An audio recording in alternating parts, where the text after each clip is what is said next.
Impossible geometry can be found in many games. You might remember this part of Antichamber, where there's these cubes, and each face contains different objects which seemingly inhabit the same physical space. Ooh, mind-blowing. There's a kind of shader feature which is perfect for this trick, so today that's what we're going to learn about. We'll be using Universal Render Pipeline's features to make this as flexible as possible. All my videos are funded and made possible by my Patreon supporters. Thanks very much for your continued support. Stencils are a shader feature which let us set up rules to control whether to render certain objects, or parts of objects. When rendering objects, we can tell Unity to remember which parts of the screen contain that object, even if we decide to make the object completely invisible. Later, while rendering an entirely different object, we can ask Unity, hey, was this bit rendered by that other object earlier? Yeah? I guess I'll just discard the current pixel then. Or we could say, I only want to render the current object if I rendered a stencil here previously. Maybe you can see how this is going to be helpful for making impossible geometry rooms like the ones in Antichamber. First, let's write a mask shader to define where it's okay for Unity to draw one set of impossible objects. In the example I just gave, this is the first object I rendered. Stencils work by reading, writing, and comparing integer values attached to each pixel on screen. By default, all pixels have a stencil reference of 0, so we'll start by overwriting the value with this shader. Stencil IDs can run from 0 to 255, so I'll set up a property called Stencil ID, so we can create lots of materials with different IDs. We need to write the new stencil value before any other shader needs to read it, which we usually do by running the stencil mask shader before any opaque geometry cube. However, we're going to use URP's features to force other objects to render after this one, so we'll stick with the standard geometry cube. Inside the pass, we need to make the object invisible because we don't actually want to see this mask object at all.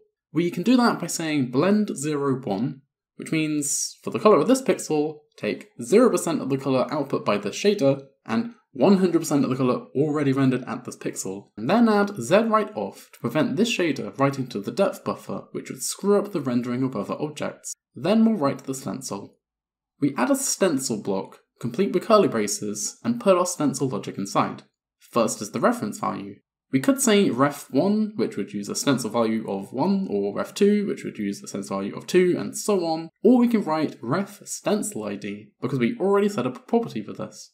It always pays to plan ahead. Next, we will add a stencil test which compares the ref value we just defined with whatever stencil value is already set on this pixel.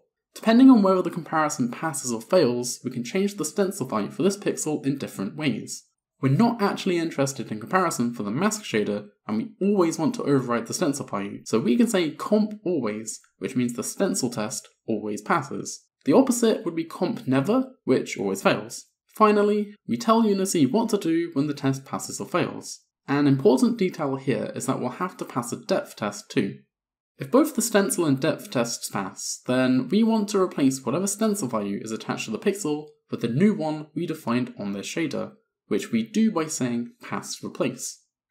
There are other kinds of behaviour which we will see later.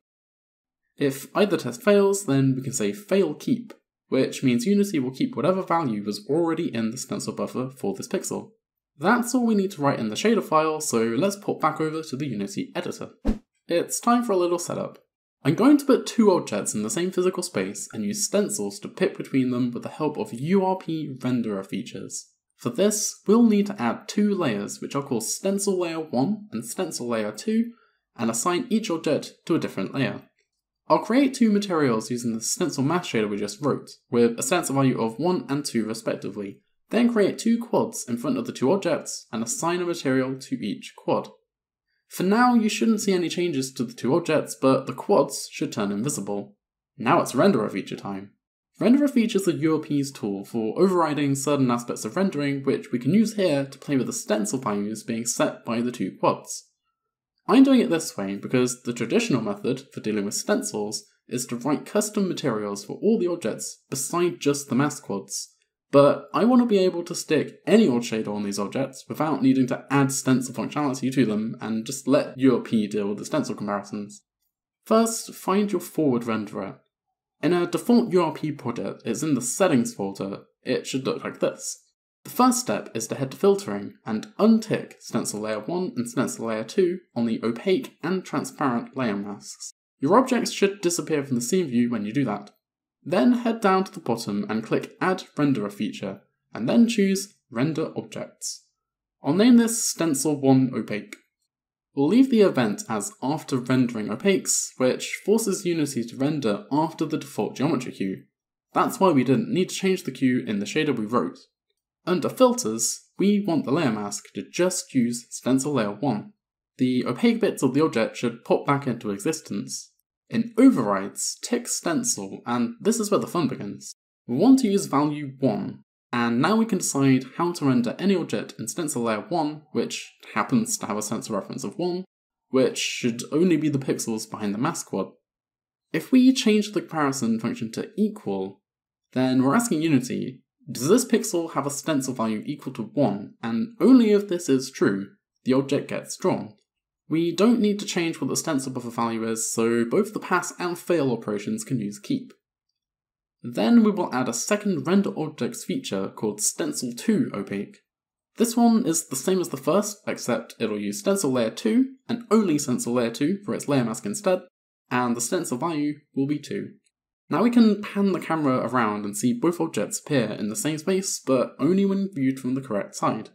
If you're planning on using transparent objects as your impossible geometry, then go ahead and add 2 additional render objects features, with the same settings as the first 2, except now the event needs to be after rendering transparents, and the queue needs to be transparent. And if you want more than 2 impossible objects, then you can add more layers, more stencil masks using different stencil IDs, and more render objects features in the same way.